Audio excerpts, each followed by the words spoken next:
Olá, graças e paz, mais uma manhã com vocês neste quadro Café com Reflexão. E ainda semana passada eu comecei a abordar os dons do Espírito Santo, não é?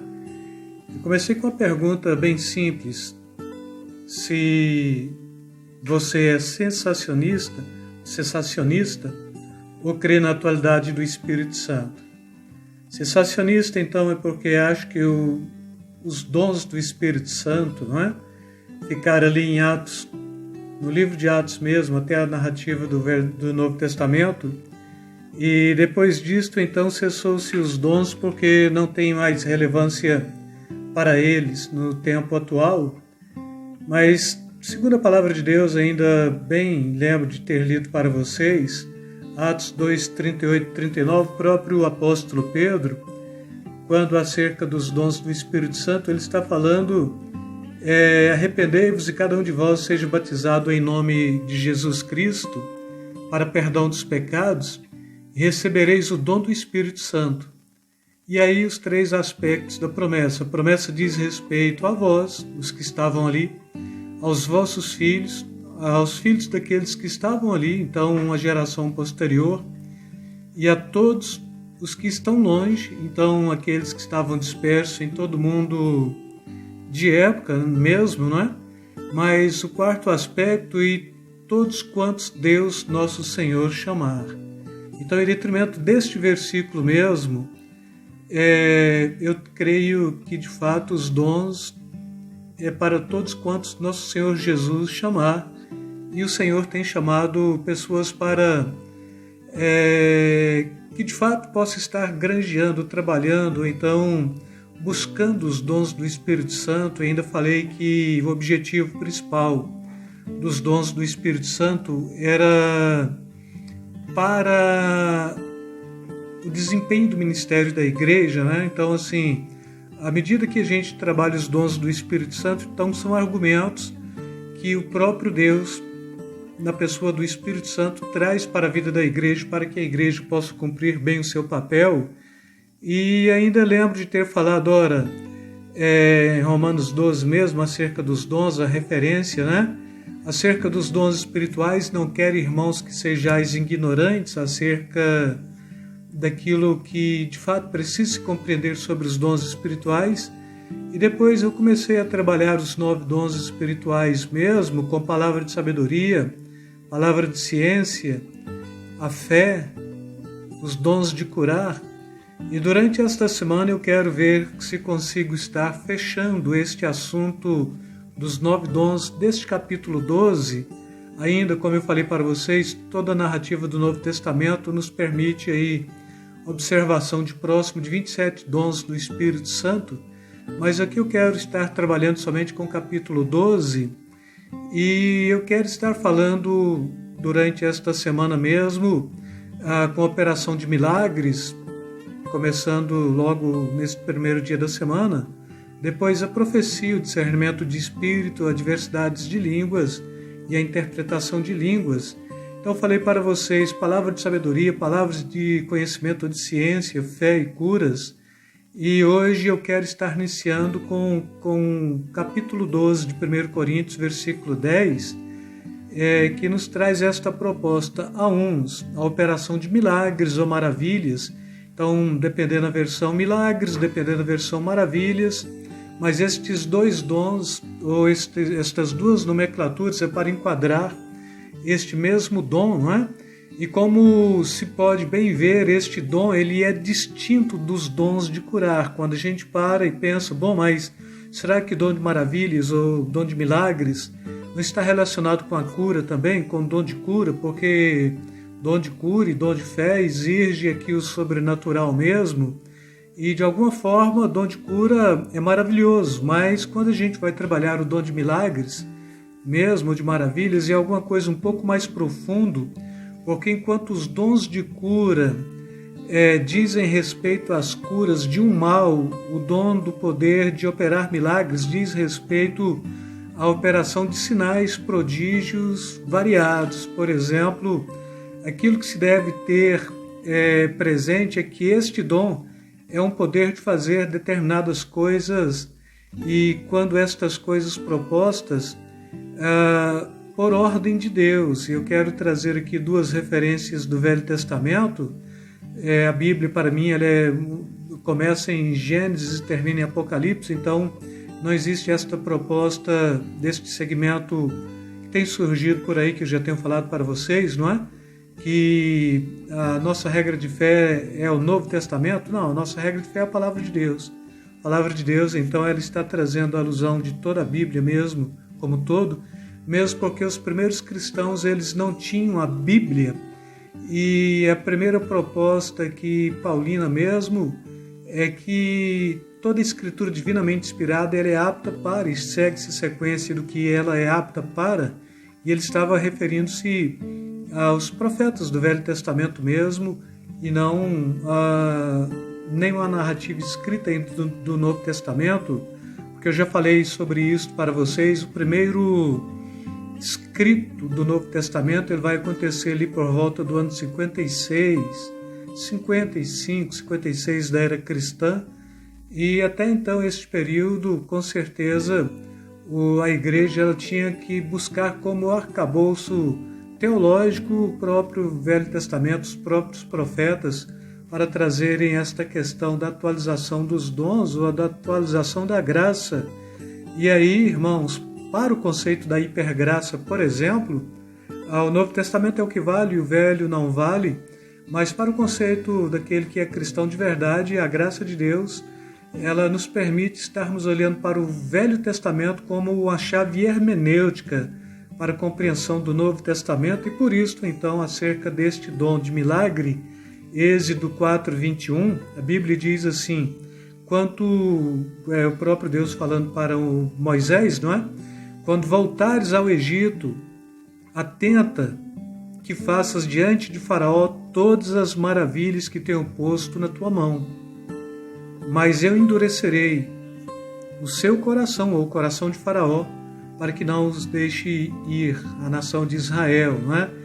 E outro milagre também, outra referência, já é do Novo Testamento, deste dom mesmo de maravilhas, de milagres, que é Apocalipse capítulo 11, versículos 4 e 6, a palavra de Deus nos diz assim, estes têm poder para fechar o céu, para que não chova durante os dias da sua profecia, tem poder sobre as águas para convertê-las em sangue, e para ferir a terra com toda sorte de praga, quantas vezes quiserem.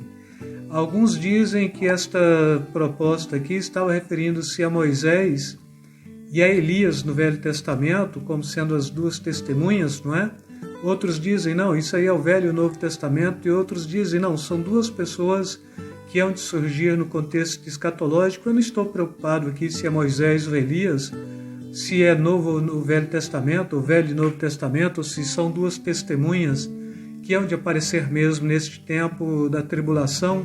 Mas o que eu quero que vocês compreendam é que a proposta deste dom de milagres mesmo, de maravilhas, está bem proposta nesta referência também.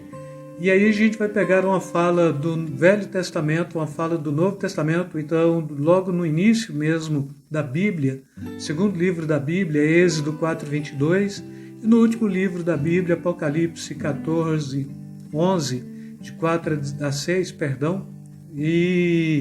Mas quando no ministério de Jesus, irmãos?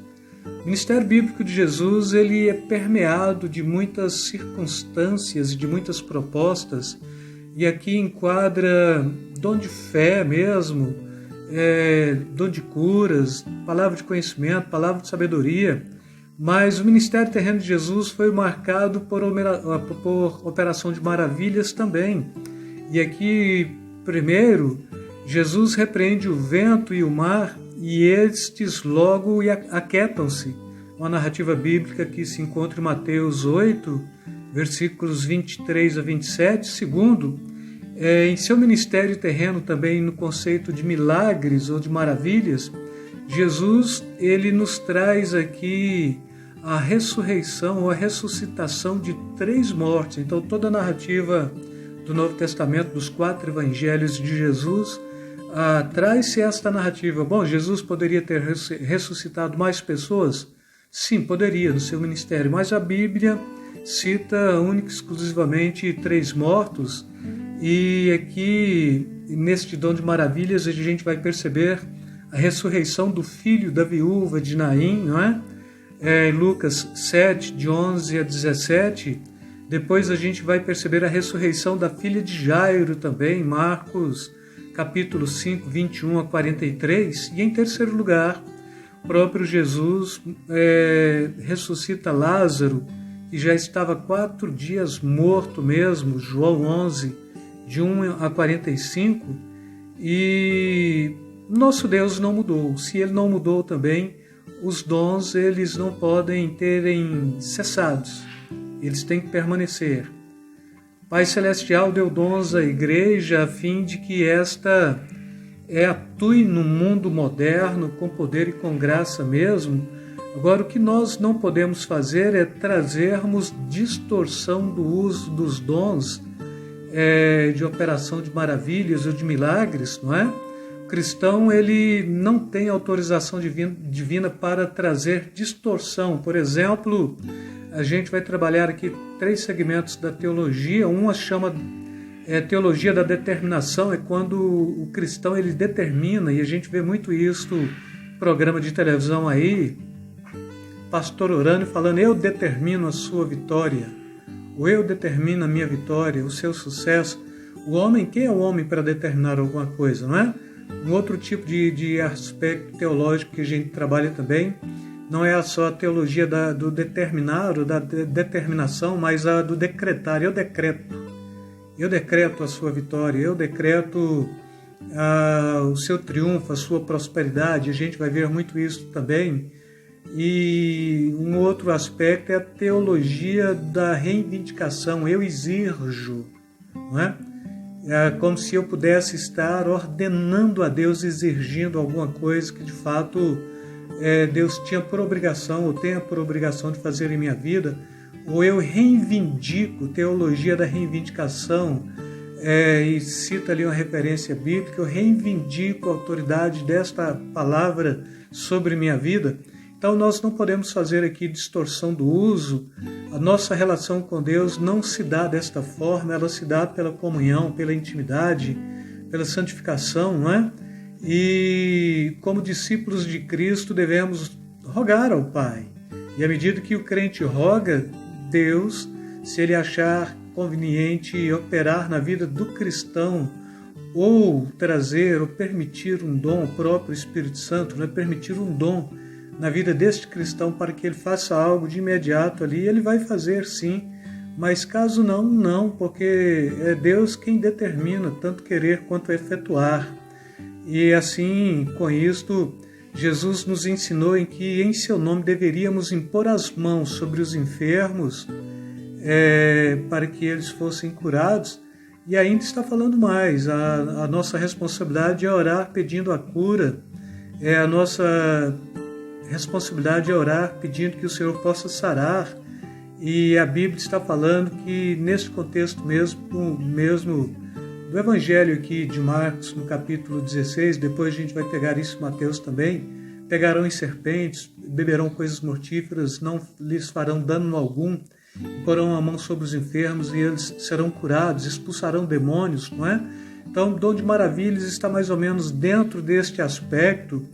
E a nossa responsabilidade é esta, é se pôr como vaso na mão de Deus e buscar, porque a Bíblia está falando, buscar com muita intensidade dons espirituais, buscar com zelo dons espirituais também. Quem opera os sinais de maravilha é o Senhor, de fato, não somos nós. O dom é de Deus e que acontece em nossas vidas, não é o homem. Então, toda ação decorrente dos dons, ela vem do Espírito Santo, e por isso não podemos agendar dia nem marcar horários para sua operação, como muitas igrejas têm essa cultura, né? Venham para a concentração de milagres, né? E assim por diante. O que devemos é fazer a obra de Deus com honestidade, com sinceridade e com muita decência. E aí o dom de maravilhas para vocês refletirem, o dom de milagres para vocês refletirem. Trouxe estas referências e com isto, somente isso, não seria mais, mas você pega este versículo 10 aqui, você escreve um livro sobre ele, por exemplo, não é? Então é muita coisa para se falar e a gente tem pouco tempo, e dentro deste tempo que eu falei para vocês neste momento, quero deixar aí e quero desafiá-los, busquem estes dons, mas busquem mesmo com zelo, com entendimento, com muita prudência, com muita santidade, com muita intimidade com o Espírito Santo mesmo, para que ele possa contemplar um destes dons para que você possa, sim, estar trazendo o cumprimento fiel da missão da igreja na face da terra. E a gente não pode levar a obra de Deus ou fazer com que a igreja seja representante do reino de Deus, senão pela ação de Deus, senão pela ação do Espírito Santo. E com isso eu quero me despedir de vocês mais uma vez, deixando aí beijo na alma, beijo no coração. Fiquem na paz, que o Senhor possa vos abençoar rica e abundantemente, amados. Fala, povo de Deus! Já estão disponíveis as nossas xícaras personalizadas. Os que se interessarem, deixem um eu quero nos comentários no vídeo abaixo que logo a gente entra em contato.